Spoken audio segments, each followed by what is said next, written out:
8:07 de la mañana del lunes 9 de septiembre. Ya estamos en septiembre, qué rápido, queridos amigos. Estamos con Ricardo Gómez hoy día para dirigir, por supuesto, y conversar con ustedes en ampliación de noticias sobre lo que está ocurriendo en nuestro país. Fernando no nos acompaña porque está en un importante foro esta mañana. Ricardo. Así es, pero nosotros seguimos con atención lo que está ocurriendo ahora mismo. Se ha encontrado un hallazgo macabro, los cuerpos en realidad de dos personas, dos hombres, descuartizados, metidos en bolsas y abandonados en lo que era el terminal terrestre de Fiori, en San Martín de Porres, la Panamericana Norte, la zona norte de la capital. Vamos a ampliar esa información en Noticia en Desarrollo. Y también, por supuesto, con un ojo puesto en lo que pasa en Arequipa con este pequeñito que está siendo estabilizado en su salud, necesitaba un ventilador mecánico, se ha dispuesto su traslado a Lima, a propósito pues de las carencias de equipos en nuestro país para atender estos casos. Efectivamente, Ricardo, combinamos las noticias de coyuntura, las noticias inmediatas y urgentes con las noticias de fondo, con lo que va a pasar con nuestro país en las próximas semanas, días, horas. La verdad que la incertidumbre sigue siendo el sentimiento que nos acompaña a todos. Está con nosotros en cabina la congresista Patricia Donaire. Como sabemos, ella es vocera de la bancada Unidos por la República, una de las bancadas que apoya y que está de acuerdo con el adelanto de elecciones. Solo que para el adelanto de elecciones y para que se apruebe el proyecto de ley del señor que presentó el presidente Vizcarra, se requieren una cantidad de votos que pareciera no haber en el Congreso. Es más, se ha planteado ya iniciar en la Comisión de Constitución el debate para ver si se archiva el proyecto de adelanto de elecciones si no se tienen los votos completos. Así que la congresista Donaire nos va a explicar entonces de qué van a hablar hoy día a las 11 de la mañana las 5 bancadas que se reúnen con el presidente de la República que estén de acuerdo con el proyecto de ley que originalmente presentó. ¿Cómo está, congresista? Buenos días. Bienvenida. Buenos días. Gracias también. También desconcertada. Todos estamos desconcertados. No sabemos qué es lo que va a suceder. ¿Tenemos o no adelanto de elecciones? Todo indica que no, porque la bancada mayoritaria y los aliados de ellos han manifestado que definitivamente no están a favor de ello. Es más, están buscando todas las opiniones que puedan ayudar a fundamentar el archivo del proyecto de adelanto de elecciones. Pero hay que decir que el proyecto inicialmente presentado por el presidente Vizcarra, que agarró todo el mundo un poco frío, nadie sabía muy bien qué iba a pasar, tuvo más entusiasmo de otras bancadas las primeras semanas que han ido desembarcándose un poco de la idea. Recordemos a PP, Acción Popular, por ejemplo, fueron bancadas que miraban con cierta simpatía el adelanto de elecciones, pero que ahora no están comprendidas, por ejemplo, entre las bancadas que van a ir a la reunión. Bueno, definitivamente el tiempo da espacios para poder reflexionar sobre lo que conviene o no conviene a cada agrupación política. Supongo que habrán analizado si en un escenario de adelanto de elecciones su candidato presidencial podría tener alguna opción. Puede haberse pensado también en los beneficios que nos otorga a los congresistas el permanecer hasta el final del periodo 2021 en nuestros puestos, como el beneficio de la inmunidad y otros más. Entonces, pueden haber pensado en muchas cosas, definitivamente, pero lo que acá tenemos que pensar es más allá, porque sobran los argumentos jurídicos de ambas partes. Creo que ambos podemos esbozar fundamentos constitucionales a favor o en contra de la propuesta. Lo que hay que analizar acá es el escenario de crisis política que muchos no nos atrevemos a aceptar del todo. Ahora, ¿qué va a pasar con la propuesta presidencial una vez, como se espera, sea revisada y luego con los votos de la mayoría archivada o rechazada en el Congreso? Imaginamos que eso es lo que le van a preguntar al presidente. El congresista Ceballos, que va a estar también presente en una reunión, nos decía que era eso precisamente lo que se le iba a preguntar, presidente. Y luego, ¿cuál es el plan B? ¿Es la cuestión de confianza para el cierre del Congreso o es que él tiene otra idea? ¿Cuáles son las ideas que tienen ustedes? Efectivamente, prácticamente un escenario en el que estamos seguros que se va a archivar la propuesta. La pregunta y la conversación no va a girar en torno exclusivamente a expresar un respaldo que ya lo tiene. Es saber hacia dónde camina el Ejecutivo posteriormente, hacia dónde vamos a caminar nosotros. ¿Y hasta dónde estarían alternativas a acompañarlo? ¿No? Efectivamente, ¿no? ¿Hay alternativas? Sí las hay. Hay la alternativa de... Bueno, la cuestión de confianza siempre está ahí sobre la mesa, pero para mi punto de vista, no podría plantearse en base al proyecto ya archivado. O sea, tendría que buscarse otra excusa, por decirlo de alguna manera. Tendría que ver, bueno, definitivamente tendría que verse otra razón. ¿No? Pero buscar una excusa para la verdad que en un escenario con el que estamos, creo que también en el Congreso no se actúa muy democráticamente en los últimos años, ¿no? Entonces podemos cuestionar a todos. Por otro lado está el escenario de la calle, He visto a jóvenes entusiastas recolectando firmas, la OMP ya les dio el kit para convocar un referéndum directo. Cuestionable por algunos, sí, pero también respaldado por otros. Hay constitucionalistas que opinan que podría ser la salida. ¿Usted qué plantearía? Esa es la pregunta. ¿Qué plantea Patricia Donaire? Yo lo que planteo es que ya deberíamos irnos todos en este momento. No se puede, por la vía del Congreso, quizás buscar una alternativa de conversación en base a propuestas alternativas de reforma política que deberían ir conjuntamente con un adelanto de elecciones, como podría ser retomar el escenario de la aprobación de la bicameralidad. Creo que es importantísimo. Pero un referéndum no se puede. Sí. Otra discusión sobre si se puede o no se puede. Pero explicándole a la población, que la población lo va a entender, que lo que han rechazado no es en sí la propuesta de bicameralidad como un retorno a una segunda cámara, sino la cuestión de confianza introducida como elemento distorsionador dentro de la propuesta. Y la población va a entender que un Congreso con una sola cámara está actuando de la manera obstruccionista, aunque a ellos no les gusta, como han venido actuando, y un Congreso con una segunda cámara podría ayudar. No digo que tenga la bolita de cristal y que diga que esto va a pasar, pero podría ser una alternativa. Sin quitarle seriedad y absoluta, porque estoy totalmente de acuerdo como muchos peruanos en que la bicameralidad era una necesidad, que además por fin se había abierto una ventana de oportunidad para poder convencer a la población. La verdad, Paco Donaire, hay que decirle en este momento a la población, mira, no vamos a hacer el Congreso, pero vamos a introducir la bicameralidad. Me parece que es como...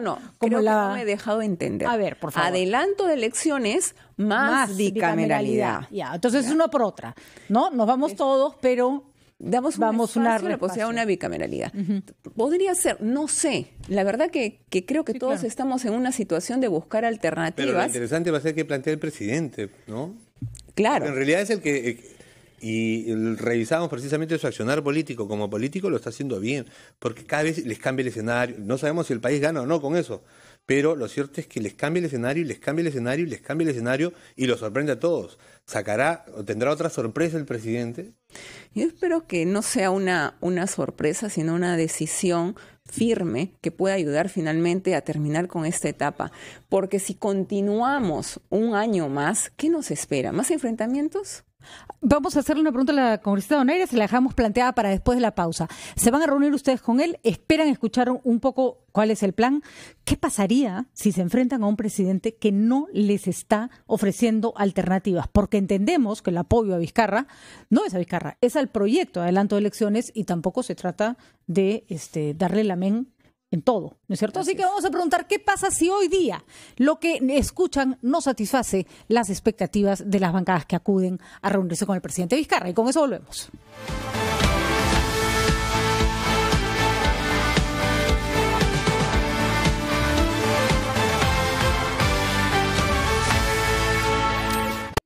Por primera vez llega a Lima, la banda que siempre soñaste ver en vivo. Weezer en concierto.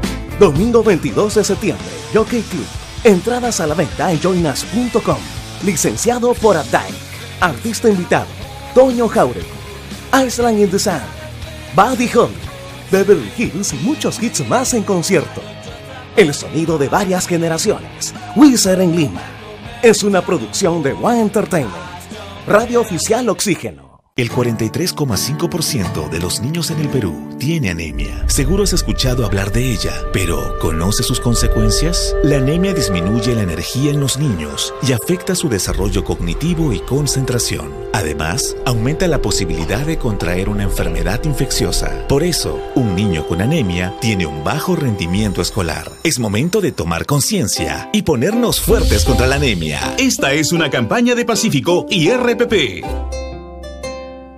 Un país necesita un plan para lograr una economía competitiva que le permita ser líder en la región. Conoce el plan de nuestro país en Perú CEO Impact Summit, este 9 de septiembre a las 7:30 de la mañana en el Swiss Hotel Lima. Informes y entradas a la venta en joinas.com. Organizan El Dorado Pro Markets y RPP. Este fue el segundo Foro Mujeres de Cambio, organizado por RPP.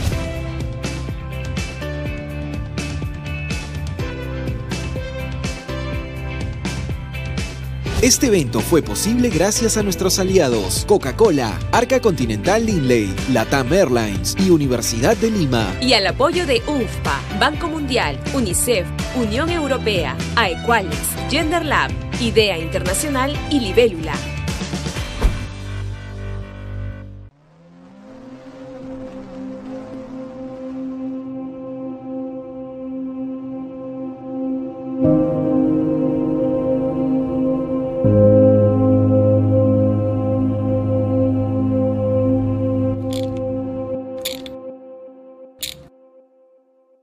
¿Y ahora qué hago?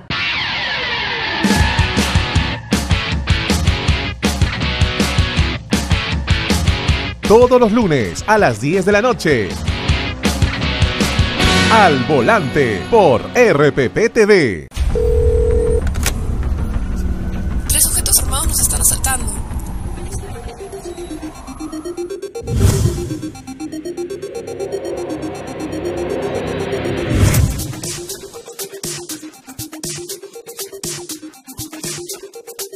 Cuando estés lejos de sentirte seguro, contacta al Rotafono, la línea de ayuda más efectiva. Llámanos al 438-8008. Contáctanos a nuestro WhatsApp 951-431-013 o encuéntranos en Facebook y Twitter usando el hashtag Rotafono.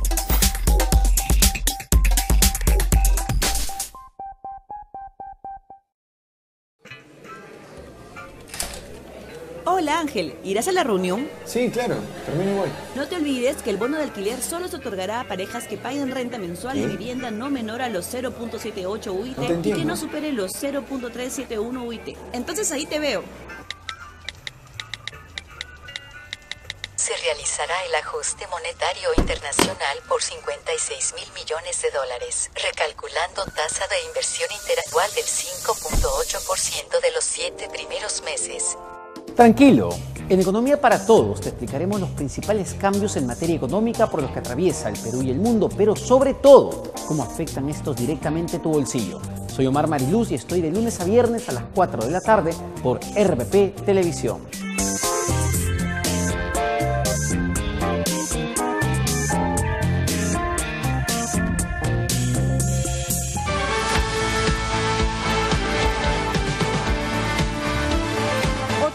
Minutos de la mañana. Seguimos conversando con la congresista Patricia Donaire. Ella es vocera de la bancada de Unidos por la República. Se reúne hoy a las 11 de la mañana con el presidente Martín Vizcarra. ¿Qué es lo que van a escuchar?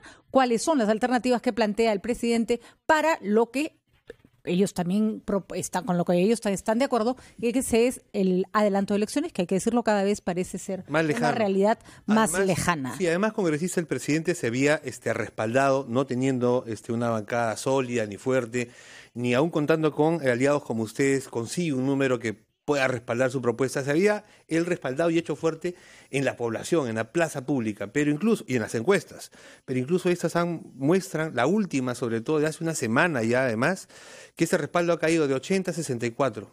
Va bajando también ese respaldo. ¿No temen que lo que los políticos o un grupo de políticos consideran que es lo que quiere el pueblo ya no lo sea? ¿De pronto? De repente esa baja en las encuestas a que finalmente no se investigue a las encuestadoras. Ese es un comentario aparte.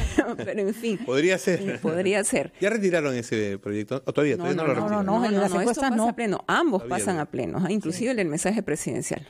Así que ahí lo rechazaremos. Pero en fin, efectivamente, todo este tiempo que ha pasado y que ha jugado a favor de quienes no quieren el adelanto de elecciones, ha ayudado a que de alguna forma el mensaje que se ha dado de que la propuesta es inconstitucional, de que la propuesta genera gastos, pegue en la población, porque era repetitivo el escuchar esto en la voz de aquellos que están en contra. Entonces, lo que a mí me parece que hay que aclarar y que es importante también ser repetitivos es que no es inconstitucional en ningún caso. El problema es lo que nos vamos a tener después que esta propuesta se rechace por los argumentos que fueran, porque argumentos los van a tener. Ahí sí sería inconstitucional, según su mirada, su lectura de los hechos, que el presidente utilice este proyecto que va a ser rechazado para hacer una cuestión de confianza. Ya no tendría lugar esa no lo puede usar primeramente porque estamos en una legislatura en la que no podría hacerse cuestión de confianza sobre un proyecto que se presentó sin pedir cuestión de confianza sobre el mismo. Es decir, el presidente cuando presentó el proyecto debió decir, hago cuestión de confianza sobre mi propuesta. O más que él, no, el primer ministro debió acudir al Congreso y pedir la cuestión de confianza sobre el mismo. Pero no se hizo esto. Al no hacerse, no podemos pensar que al haberse rechazado su propuesta, finalmente él pueda, a través de su primer ministro, pedir cuestión de confianza sobre el tema. Salvo que se presente una nueva iniciativa sobre lo mismo, que ya sería un poco forzar la figura de la cuestión de confianza y prácticamente, ahí sí, vulnerar al Parlamento como un órgano soberano capaz de decidir sobre si aprueba o no una propuesta. Ya no estarían entonces respaldando ese extremo, si ese fuera el camino. Sobre el mismo tema imposible. Muy bien, quedó clarísimo. Solo una pregunta cortita para cerrar este tema. Si el presidente Vizcarra no tiene un plan B claro, ¿qué van a hacer ustedes? Si no hay un plan B al respecto, lo único que tenemos que hacer es continuar legislando y ver la forma de que avancen las cosas, no solamente a nivel legislativo, sino a nivel país. ¿Adoptarían una posición crítica? Hay que criticar lo que no está bien, Patricia.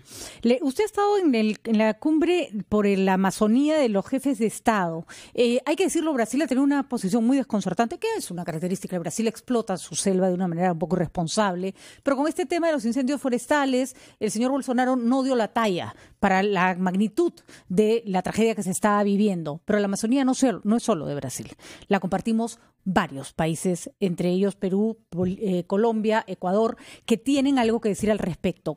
¿Cuál fue la participación? ¿En qué nivel estuvimos? ¿Qué tal nos fue? ¿A qué conclusión se llegó finalmente? Esta cumbre amazónica, sí. Bueno, fue admirable la participación del presidente colombiano, que mostró resultados concretos de lo que se está avanzando en Colombia. En Ecuador tienen una constitución que defiende el derecho de la tierra, es una cuestión muy avanzada en materia ambiental, igual en Bolivia, creo que ahí son ejemplos a imitar, y el presidente de Colombia recalcó la importancia de que nuestros institutos de investigación amazónicos puedan trabajar conjuntamente. Ellos invierten mucho en investigación y lo hacen positivamente. Yo creo que acá falta reforzar muchísimo eso. ¿Qué propuesta llevó el presidente Martín Vizcarra a esa cumbre amazónica? El presidente habló de la necesidad de conservar nuestros bosques, la necesidad de unir esfuerzos. No hay una propuesta concreta de qué hacer. Se firmó un pacto para la defensa justamente de nuestros bosques amazónicos y de ver medidas que implementar para la protección de los mismos. Se ha quedado en hacer una cumbre posteriormente. Los pactos son declaraciones, claro, de intención, pero hay que aterrizar en propuestas concretas. En ese afán, un grupo de congresistas entusiastas, hemos sido solamente de Colombia y de Perú, amazónicos todos, hemos quedado en formar un grupo para poder aterrizar propuestas a favor de nuestra Amazonía en común, ver qué legislación común podemos hacer. Muy bien, congresista Donaire. Además hay que recordar que si bien hay países que no quieren ver el cambio climático como un problema, hay múltiples naciones, entre ellas Francia, los que están presentes en la COP, por ejemplo, donde se hizo un gran trabajo, que están apoyando cualquier iniciativa en favor de la preservación del medio ambiente. Así que hay que cogerse con las uñas de eso, porque este es el único planeta que tenemos. Pero por supuesto, pero también va a haber una discusión que ya planteó el presidente Macron respecto de la soberanía de la Amazonía, y que es lo que ha disgustado al presidente Bolsonaro, ¿no? Veremos cómo manejamos ese tema. En realidad es del mundo, pues, ¿no? La Amazonía es del mundo, es el pulmón del mundo, así que no se puede perforar el pulmón que le da la respiración a todos los demás.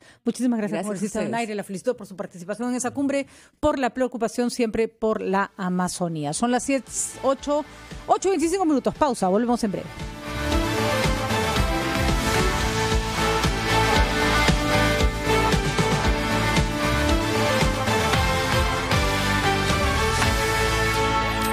¿Una sola red social? ¿Tener amigos iguales? ¿Escuchar un solo género en un solo idioma?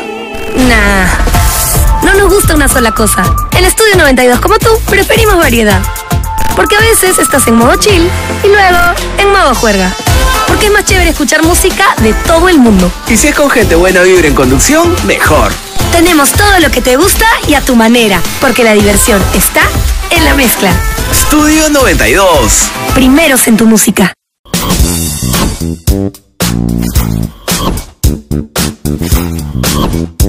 La tecnología nos abre un mundo de posibilidades. Entérate de todo en Newsbeat.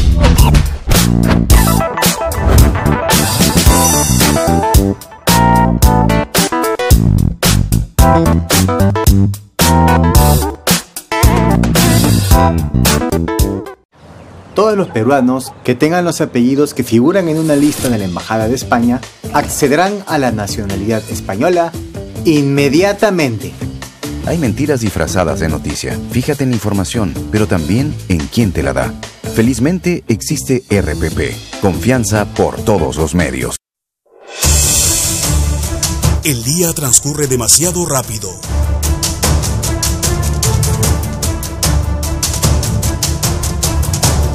Nosotros nos detenemos para analizar los hechos y explicártelos al final de la jornada.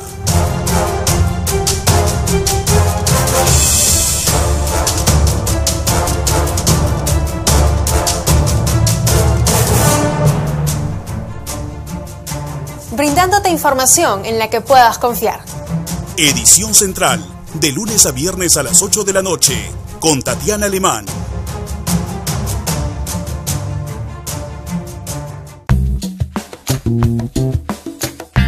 Tenemos que saber que todos nos encontramos en una central de riesgo. Si tú pagas tus cuentas a tiempo, vas a ser siempre categoría normal. Si tienes un atraso, probablemente hasta 8 días, podrás ser considerado como un cliente con problemas potenciales. Lo importante para todos nosotros es que siempre nos mantengamos con los pagos puntuales. Es vital entender eso. ¿Por qué? Porque muchas veces, al estar registrados de una manera negativa, lo que vamos a tener son intereses más caros. Cuando una institución financiera te vaya a otorgar un préstamo, va a coberturarse, va a protegerse, porque puede ser que tú no le pagues a tiempo. Si tienes un comportamiento crediticio adecuado, tus tasas de interés serán más bajas. Aprovecha, sé consciente y paga tus cosas a tiempo. ¿Cómo somos los peruanos? Amables.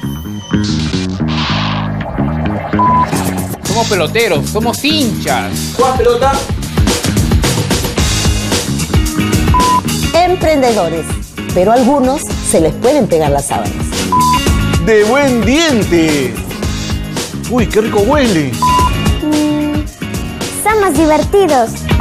Descubrir nuestra identidad es el reto de este programa.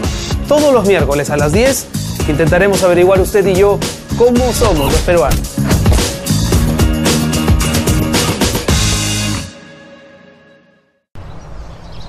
Radio Oxígeno.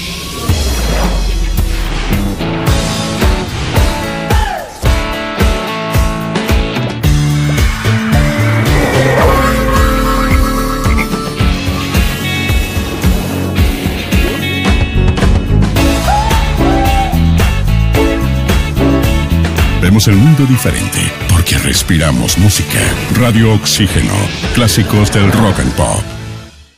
Un país necesita un plan para lograr una economía competitiva que le permita ser líder en la región. Conoce el plan de nuestro país en Perú CEO Impact Summit, este 9 de septiembre a las 7:30 de la mañana en el Swiss Hotel Lima. Informes y entradas a la venta en joinas.com. Organizan El Dorado Pro Markets y RPP.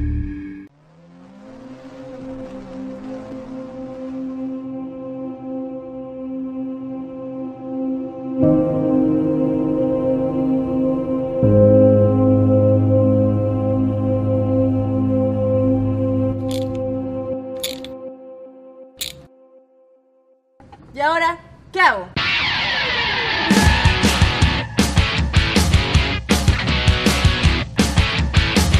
Todos los lunes a las 10 de la noche. Al Volante por RPP TV. 3 sujetos armados nos están asaltando.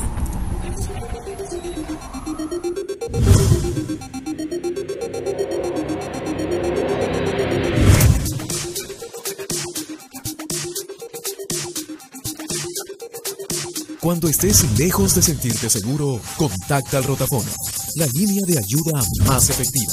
Llámanos al 438-8008.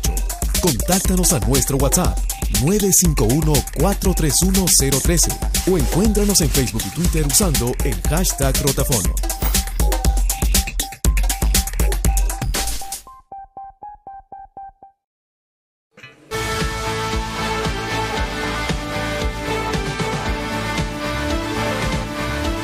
De la mañana con 31 minutos, continuamos en ampliación de noticias. Seguimos el caso de este hallazgo hecho esta mañana temprano en el terminal terrestre de Fiori, el ex terminal, porque ya está cerrado. Joana Castro amplía la información. Nos dijeron que eran 2 cuerpos, o correspondían los restos a 2 hombres.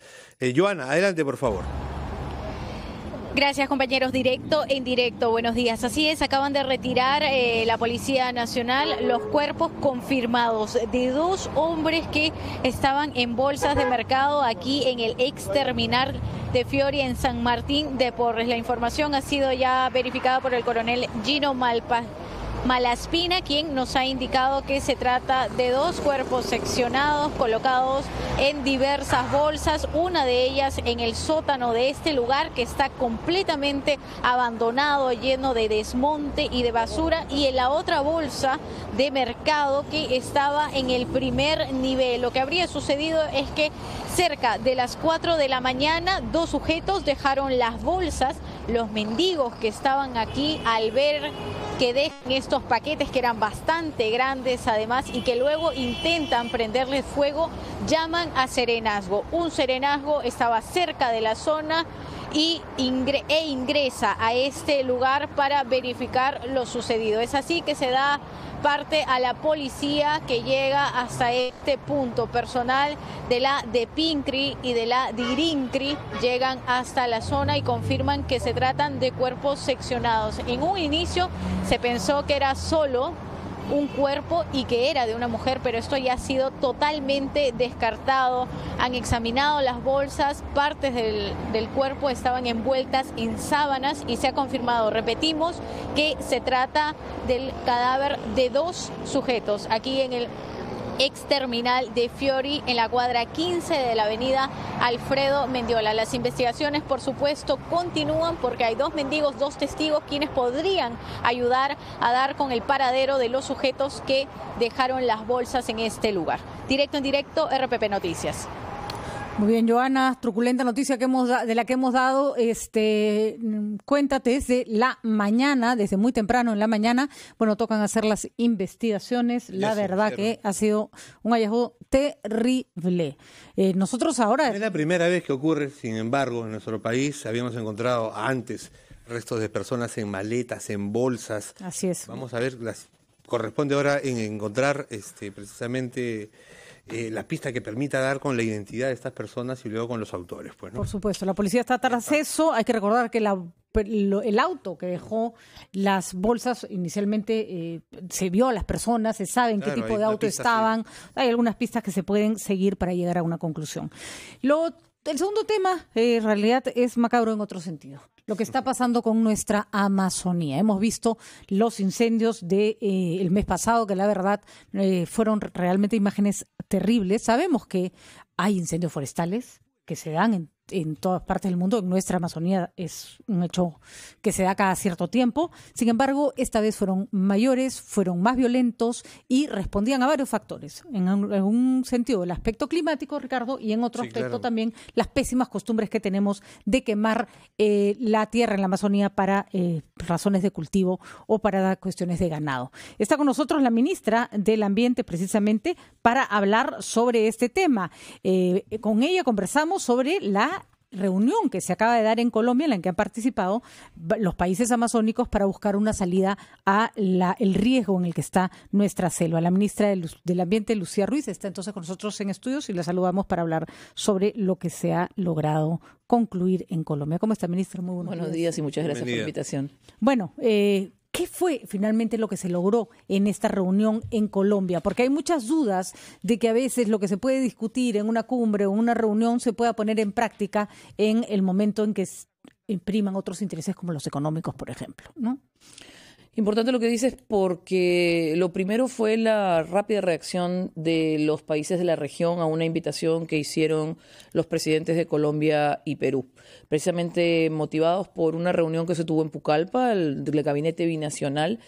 Una de las conclusiones que se quedó es que se llamaría inmediatamente o se convocaría a los países de la región para hablar de estos temas que, como dijiste, estaban en boca de todos y espantaron a más de uno, con lo que estaba ocurriendo con la chiquitanía boliviana y con Brasil.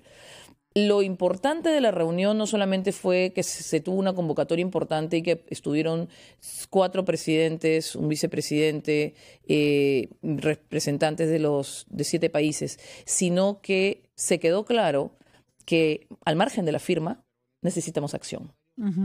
Una nueva declaratoria no creo que sea la solución. Por lo tanto, parte de lo que se dijo fue, bueno, ¿y ahora cómo actuamos? ¿Sabemos que necesitamos una red de cooperación de desastres naturales? Sí. ¿Cuáles son nuestras experiencias? Intercambiámoslas inmediatamente. ¿Necesitamos un financiamiento que seguramente cada país da dentro de la medida de sus posibilidades? Sí, pero busquemos también un apoyo regional y mundial para seguir actuando. Y en el caso de Perú, además con las experiencias que tiene, por ejemplo, en Madre de Dios, de ante la deforestación por actividades ilegales, actuar inmediatamente y revertirlo, empecemos con procesos de reforestación de la mano de nuestras autoridades locales, regionales y con los liderazgos desde el gobierno nacional. Ahora, leíamos, por ejemplo, un artículo en el diario El País bastante interesante sobre el análisis de lo que una cumbre como esta puede significar en un momento actual. Recordemos que ha habido una suerte de discusión sobre la soberanía de la Amazonía, planteada por Francia básicamente, en la que se señala, ojo, la Amazonía no es solo de los países que tienen territorio sobre ella, sino del mundo entero, porque es un pulmón del mundo. Sin embargo, uno de los primeros puntos es que se ha reafirmado los derechos soberanos de los países de la región amazónica sobre sus territorios. Y esto puede ser un boomerang, porque al reafirmarse la soberanía y el respeto a los recursos, que es importante, se le da pie, por ejemplo, a una nación como Brasil para seguir manejando sus recursos naturales de manera bastante responsable, ¿no? ¿Cuál es el límite entre lograr un acuerdo y defenderse?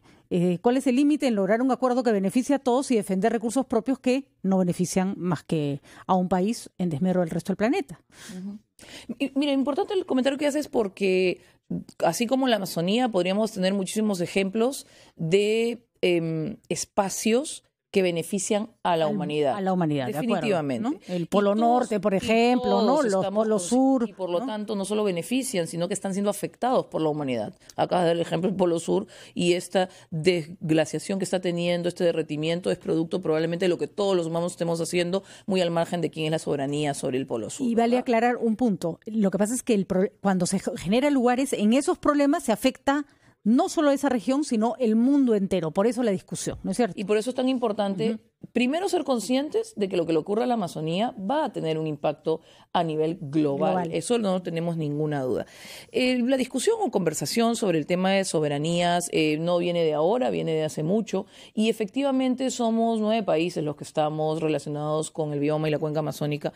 Y por lo tanto, cada uno dentro de la soberanía que tiene también tiene responsabilidades con su población, su territorio, pero también con el mundo. Sí, y en ese sentido es que se ha criticado, ya no solamente dentro de Bolivia, sino internacionalmente, la política de promoción de la gran ganadería que está haciendo Evo Morales y que provocó precisamente con unos decretos suyos que fuera de Santa Cruz, ya en la selva amazónica de Bolivia, se generaran esos enormes incendios forestales. Es un logro de Evo Morales precisamente haber ya enviado a China un primer lote de carne de ganado. Se quiere colocar como productor también a Bolivia de carne de ganado y de soya, y precisamente esos espacios que se están deforestando y quemando en la Amazonía boliviana son para eso. Es decir, ¿cuánta responsabilidad tiene el Estado como promotor también, ya no solamente un descuido del Estado, sino como promotor de la mala utilización de esos espacios? Ahora, sin defender a Evo, lo que ha hecho Evo es un granito con respecto a lo que venía haciendo Brasil hace 1000 años, ¿no? Que tiene una producción de soya y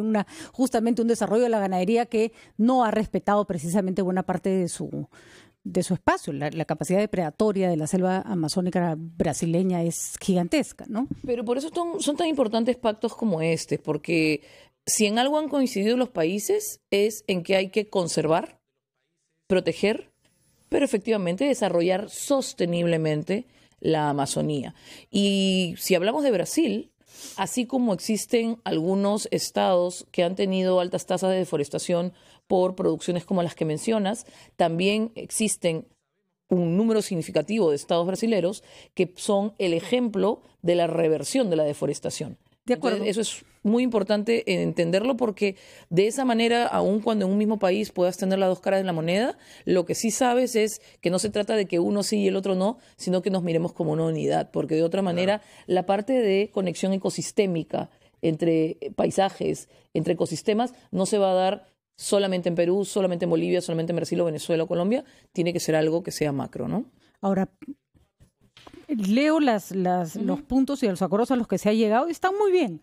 Sin embargo, no hay ninguna cosa clara con respecto a sanción, señalamiento o algún tipo de, no sé, amonestación a el país que no cumpla mínimamente con proteger la Amazonía. Y lo que puede terminar haciendo un acuerdo de esta manera es empoderar a Bolsonaro para que siga haciendo lo que quiere. Porque finalmente son los países amazónicos los que dicen, ojo, nosotros somos soberanos sobre nuestra tierra y nosotros hacemos y manejamos nuestra tierra. El mundo tiene que mirar y apoyarnos. Eso es justamente lo que quería Bolsonaro. Entonces, ¿cómo hacemos para no seguirle el juego? No, definitivamente pactos como estos, y Bolsonaro estuvo por teleconferencia en la reunión, efectivamente, sí. El presidente de Brasil. Pactos como estos lo que están diciendo es lo que le ocurre a uno le ocurre a todos, por lo tanto tenemos que juntarnos para efectos de atacar desastres naturales. Tenemos que intercambiar experiencias. Yo creo que Perú tiene algunas importantes para mostrar. Tenemos que unir esfuerzos para efectos de monitoreo, pero más allá de todos estos aspectos que nos unen, lo que necesitamos es actuar. Y eso es algo que el presidente de la República planteó desde un inicio, muy al margen de ser una declaración, tiene que pasar a la acción, y a la acción se tiene que pasar con valorar el bosque en pie y su biodiversidad en beneficio de la población. Actuar significa tenemos que atacar fuertemente la reforestación en zonas degradadas. Acción significa necesitamos que las poblaciones que viven de la Amazonía y en la Amazonía, como son las indígenas, aparte de las locales, estén empoderadas, y no solamente las poblaciones en general, sino las mujeres en particular. ¿Tenemos algo que mostrar en ese sentido? Porque siento que se ha llevado como ejemplo la recuperación de la Pampa en Madre de Dios. Ay, pero tampoco es un ejemplo muy bonito, ¿no? Todavía nos falta muchísimo. Hemos empezado, vamos a paso de tortuga. El nivel de desastre de Madre de Dios es incalculable y no sé siquiera si irrecuperable, ¿no? Es importante lo que dices por un motivo. Parte de lo que se conversó durante el pacto fue el tema de los hitos. En Madre de Dios, en La Pampa, ante este desastre natural, lo que se fue muy consciente. Había que hacer una intervención muy dura militar en un inicio, pero tenía que tener un segundo hito que fuera el del establecimiento y un tercer hito que fuera el de la recuperación y sostenibilidad. ¿Y dónde estamos? Por lo tanto, estamos en el segundo. Ya hemos intervenido fuertemente, estamos en el segundo hito, que es el de la permanencia ahí. Además, llegamos para quedarnos. Y en paralelo, no de manera consecutiva, hemos estado trabajando y seguimos trabajando con el gobernador regional y los gobiernos locales para que haya desarrollo en actividades legales en la zona. Ahora, ministra, por favor, ¿qué tiene que decir su ministerio, el Ministerio del Ambiente, respecto a lo que pasa en Tía María? Porque uno de los reclamos, precisamente de los agricultores de la zona, o al menos un sector de ellos, es cómo se le dio luz verde, licencia para el desarrollo minero a una empresa que iba a afectar, lo que dicen es un espacio frágil. Como no lo advirtió el Ministerio de Ambiente, es decir, que una operación minera podía afectar un espacio agrícola, pero que tiene fragilidades frente precisamente a ese tipo de intervenciones, la minera. Más allá de este caso en particular, la zona macrosur tiene características en particular de convivencia de actividades mineras, pero de otro tipo también, con las agrícolas. Minera, agrícolas y de otro tipo. Lo que ha ocurrido puntualmente con Tía María es un procedimiento administrativo en el que de manera inicial no estuvo involucrado el Ministerio del Ambiente, pero que lo que hizo era cumplir procedimientos para otorgar en su momento la licencia, que es el último de los cuestionamientos. Y con respecto al empoderamiento de la mujer en lo que se ha logrado en esta cumbre presidencial amazónica, hay una necesidad del empoderamiento de la mujer en la lucha por la defensa de la Amazonía. ¿A qué se refiere estrictamente? Mira, normalmente hay voces invisibilizadas, ¿no es cierto? O poblaciones invisibilizadas. Las poblaciones amazónicas o indígenas en la Amazonía a veces no están adecuadamente escuchadas. Incluso dentro de este grupo vulnerable, las mujeres aún menos. Como ministerio que acabamos de terminar el proceso de consulta previa para el reglamento de cambio climático, lo que hemos es generado espacios específicos para la mujer, para escuchar sus con sus preocupaciones y sus soluciones. Porque normalmente ante una invisibilización de población como la femenina, en el caso de la Amazonía, no escuchas sus alternativas de solución. Y eso es lo más importante. En estos momentos, a través de las actividades cotidianas que hacen, no solamente pueden tener oportunidades para sus familias, sino que ante las actividades que hacen, pueden con prácticas ancestrales ayudarnos a mantener, como lo han hecho durante siglos, la Amazonía. Es curioso, las comunidades amazónicas no queman sus bosques, para empezar. Y segundo, es una división extraña del trabajo, porque es el hombre el que sale a cazar, así era tradicionalmente, y es la mujer la que se ocupa del campo. Así que sabe perfectamente cómo cuidar su propio bosque. Vamos a hacer una pausa y regresamos con la ministra del Ambiente para seguir con preguntas sobre cómo cuidar nuestra Amazonía y a qué pactos se llegaron en la cumbre amazónica.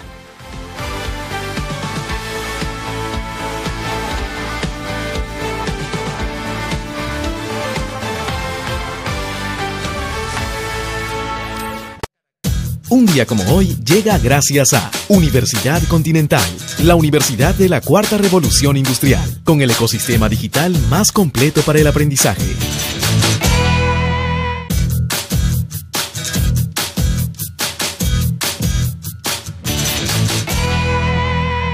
Un día como hoy, 9 de septiembre, en 1881, nace en Lima el escritor satírico Leonidas Yerovi, que se dedicó al periodismo, al teatro y a la poesía. Inscrito dentro de la vertiente del llamado modernismo de finales del siglo XIX, murió a los 35 años, asesinado en un enredo amoroso por un rival despechado. Entre las obras teatrales más importantes de Yerovi están la de 4000, La Salsa Roja y Álbum Lima. 20 años más tarde, un día como hoy, en 1901, fallece en Marlomé, Francia, el destacado pintor Henri de Toulouse-Lautrec. Partícipe de la pintura postimpresionista, desde muy joven se sintió fascinado por los ambientes cabaretísticos y prostibularios, dedicándose a retratar la vida en los locales de diversión como el Moulin Rouge y el Folies Bergère. No resulta difícil entender por qué tuvo graves problemas de alcoholismo que lo llevaron casi hasta la locura y que contrajera la sífilis.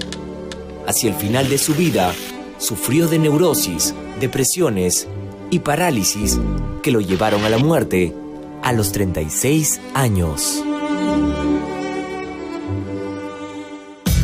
Esto sucedió un 9 de septiembre, un día como hoy. Un día como hoy llegó gracias a Universidad Continental, la universidad de la Cuarta Revolución Industrial, con el ecosistema digital más completo para el aprendizaje. ¿Quién dice que no se puede vivir del amor? El amor de un donante, apoyado por su familia, hizo vivir a Julio. Así como él, miles de pacientes esperan vivir del amor que tú puedas brindarles al ser donante de órganos. Porque si dar es amar, donar vida es la muestra más grande de amor. Vivir de amor sí se puede. Sé donante. Esta es una campaña del Seguro Social de Salud, E-Salud y RPP. Regresa a Lima el artista latino más importante de la actualidad, Paulo Londra en concierto Home Run Tour, viernes 25 de octubre, Jockey Club. Entradas a la venta en joinas.com. Radio Oficial La Zona, licenciado por Uptime. Tal vez Adán y Eva, Forever Alone y varias canciones que podrás cantar junto a la estrella argentina. Leones con Flow, Paulo Londra en Lima. Es una producción de One Entertainment. Hola Ángel, ¿irás a la reunión? Sí, claro, termino y voy. No te olvides que el bono de alquiler solo se otorgará a parejas que paguen renta mensual de vivienda no menor a los 0.78 UIT y que no supere los 0.371 UIT. Entonces ahí te veo. Se realizará el ajuste monetario internacional por 56.000 millones de dólares, recalculando tasa de inversión interanual del 5.8% de los 7 primeros meses. Tranquilo, en Economía para Todos te explicaremos los principales cambios en materia económica por los que atraviesa el Perú y el mundo, pero sobre todo, cómo afectan estos directamente tu bolsillo.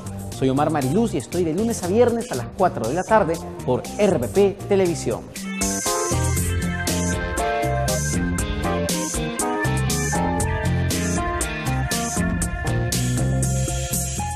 Un país necesita un plan para lograr una economía competitiva que le permita ser líder en la región. Conoce el plan de nuestro país en Perú CEO Impact Summit, este 9 de septiembre a las 7:30 de la mañana en el Swiss Hotel Lima. Informes y entradas a la venta en joinas.com. Organizan El Dorado Pro Markets y RPP. ¿Tener una sola red social? ¿Tener amigos iguales? ¿Escuchar un solo género en un solo idioma? Nah, no nos gusta una sola cosa. En Estudio 92, como tú, preferimos variedad. Porque a veces estás en modo chill y luego en modo juerga. Porque es más chévere escuchar música de todo el mundo. Y si es con gente buena vibra en conducción, mejor. Tenemos todo lo que te gusta y a tu manera. Porque la diversión está en la mezcla. Estudio 92. Primeros en tu música.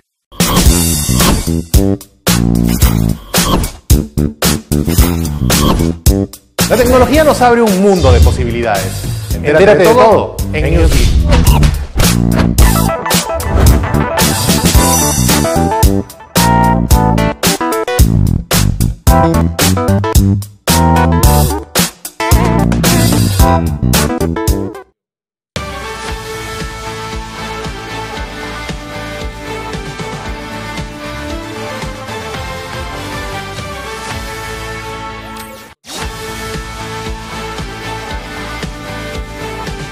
De la mañana con 53 minutos, continuamos en ampliación de noticias. Se está desarrollando el foro Competitividad para el Desarrollo que organiza RPP. Valeria Fuertes está en el lugar, se presenta el titular del Gabinete Ministerial, Salvador de Solar. Valeria, buenos días, adelante. ¿Qué tal, Ricardo? Muchísimas gracias. Directo en directo RPP Noticias. Nos encontramos precisamente en el foro CEO Impact Summit, el foro económico que busca consolidar la competitividad del país y posicionarla como líder del sector empresarial. Está hablando el Premier Salvador del Solar. Escuchemos. También necesitamos hacer y estamos haciendo un esfuerzo en la simplificación administrativa. Hace pocas semanas hemos anunciado en Consejo de Ministros la presentación de un 6º decreto supremo. Esto ya viene desde hace varios años, no es producto solamente de esta gestión. 6 decretos supremos que han permitido medidas de simplificación administrativa que hemos calculado han generado un ahorro para ciudadanos, así como para empresas, de más de 200 millones de soles en trámites que se han eliminado, que se han considerado redundantes y que no tienen que ser llevados a cabo por la ciudadanía. También mantenemos desde la Secretaría de Gestión Pública un permanente análisis de calidad regulatoria que busca que una serie de trámites y normas faciliten y no obstaculicen el desarrollo del emprendimiento. Adicionalmente, desde lo tributario, tendremos un régimen único tributario para las pymes, algo que hará que las reglas sean más claras y que contribuir con el fisco sea más fácil, ya que necesitamos que también crezca la recaudación. Vamos a seguir implementando estos centros de mejor atención al ciudadano que facilitan, no solamente facilitan, sino que concentran muchos de los servicios que las empresas y los ciudadanos necesitan hacer en un solo lugar, con una sola ventanilla. Y vamos también a potenciar la plataforma, a seguir aumentando y ofreciendo más servicios en la plataforma PIDE, la plataforma de interoperabilidad del Estado. Bueno, fueron las declaraciones del Premier Salvador del Solar, precisamente en este espacio que busca conectar los beneficios del sector privado y el sector público para impulsar el plan de competitividad que anunció el presidente Martín Vizcarra hace algunas semanas. Directo en directo RPP Noticias. Gracias, Valeria. Valeria Fuertes de RPP Noticias en el Foro Competitividad para el Desarrollo que organiza el grupo RPP. Bueno, ahí está el ministro Salvador del Solar. Recordemos que el presidente tiene a las 11 de la mañana reunión con las bancadas que apoyan el adelanto de elecciones. 20 minutos antes se va a reunir con los representantes del Frente Amplio que quieren revisar también el tema de Tía María. Están pidiéndole al presidente que de una vez retire definitivamente la licencia que se concedió a la minera. Bueno, algunas preguntas que teníamos que hacerle a la ministra sobre cuáles son las medidas que se van a tomar para lograr controlar mejor lo que pasa en nuestra Amazonía. Por ejemplo, el tema forestal no termina de ser todo lo formal que quisiéramos. A pesar de que el Tratado de Libre Comercio con Estados Unidos puso restricciones muy serias a la tala a la tala ilegal de madera, hay que recordar que hemos tenido varias llamadas de atención y varios embarques desde los Estados Unidos que se han devuelto o se han decomisado o confiscado por reconocer que se trataba de tala ilegal. ¿Cómo vamos con ese tema, ministra? A la tala ilegal como a todas las actividades económicas ilegales en la Amazonía se les está poniendo el pecho y luchando directamente contra ellas. Es uno de los 4 ejes de lucha contra la deforestación que este gobierno ya planteó a finales del 2018. Es algo que no se recuerda y es por eso que el presidente de la República es tan concreto cuando dice que este pacto no puede quedarse en una declaración y pasar a la acción, porque como país ya venimos actuando. En diciembre del 2018, en el 9º GORE ejecutivo, con los gobiernos regionales y frente a ellos, se plantearon los 4 ejes de lucha contra la deforestación.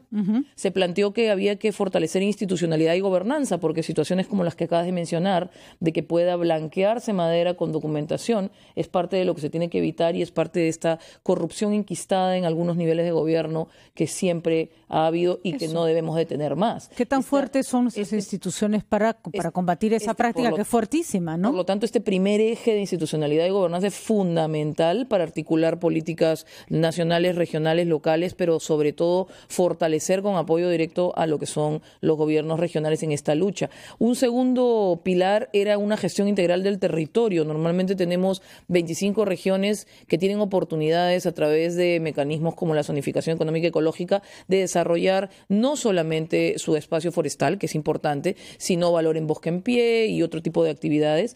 Tercer punto, producción sostenible. No entendemos que el cambio de uso de suelo en la Amazonía es una complejidad a la que no debemos ir. Debemos de valorar el bosque en pie más que agricultura en la Amazonía, que a veces suena hasta mal al oído. Estamos hablando de agroforestería, ecoturismo, todas las actividades que se pueda.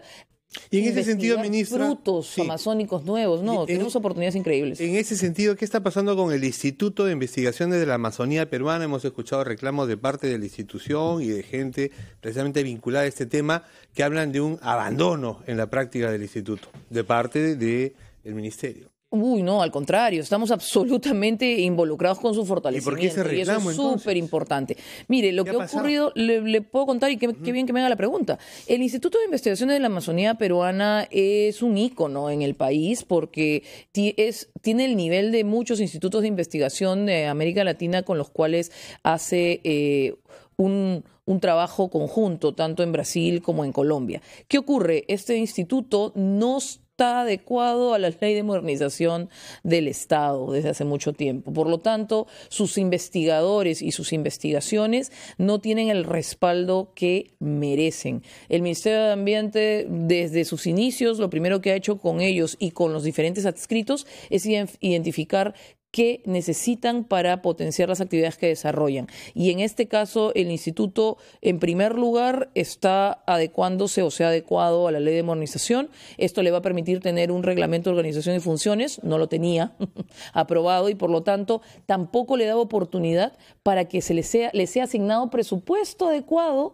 para no solamente retribuir a los investigadores con los que cuenta, sino para poder hacer planes concretos de desarrollo de las regiones en las que se encuentran. Muy bien, ministra. Vamos a ver entonces si logran llevarse a cabo todos estos acuerdos. Una pregunta. Todo esto es un trabajo a largo plazo, larguísimo plazo. ¿No les da flojera tomar tantas decisiones si están pensando irse antes de que acabe un año de gobierno? ¿No sienten como administración pública que es como trabajar sin saber qué va a pasar con las cosas que están haciendo ahora? No, pero de ninguna manera. Uno tiene que planificar en corto, mediano y largo plazo. Pero actuar de inmediato. Uno no planifica en corto, mediano y largo plazo y espera que los siguientes gobiernos tengan que implementar. Uno empieza a implementar desde el primer día. Entonces, las metas que nos ponemos siempre son de 3 meses en 3 meses, de tal manera que podamos saber y medir cómo estamos avanzando cada 3 meses en lo que trabajamos. Por lo tanto, además, el trabajo que estamos haciendo con los gobiernos locales y regionales hace que ellos se sientan parte de esto y muy al margen de en qué momento el gobierno termine, acá hay una continuidad con la sociedad civil y con los gobiernos locales y regionales. Vamos a ver si el gobierno que vendría después del gobierno del señor Vizcarra, si es que se adelantan elecciones, honraría estos acuerdos. Eso sería lo ideal. 9:01 de la mañana, nos vamos rapidito a una pausa. Le agradecemos a la ministra del Ambiente por haber estado con nosotros, a la señora Lucía Ruiz y regresamos.